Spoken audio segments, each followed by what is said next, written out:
Bi, magluluto tayo ng isda. Lalagyan natin ng kamyas. Yan o. Binigay ito ng aming bagong kakilala. Lalagyan din natin ng kamatis.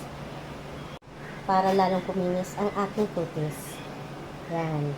Makulay na kamatis. Lalagyan din natin ng sibuyas. Siyempre, di mawawala ang luya. Lalagyan din natin ng bawang. Konti lang. Eto na ang ating isda na ilalagay. Maliliit na galunggong. Kumakain kayo neto mga bi? Paborito ko to. Yan. Ipipila lang natin sila ng ganyan.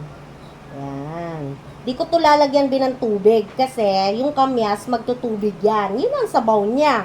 O, di ba? Asin! Yung tira, ilalagay natin sa ibabaw, yung tirang kamyas. Lagyan din natin sa ibabaw ng kamatis. Lagyan mo ng konting magic pinasarap at pamintang durog. Sibuyas din sa ibabaw. Luya. Asin. At ang nagpapasarap, maanghang. Ngayon mga be, isasalang na natin, iluluto natin sa mahinang apoy lang para lumabas yung katas ng kamyas. Yan, luto na mga bi ang paksiw sa kamyas natin.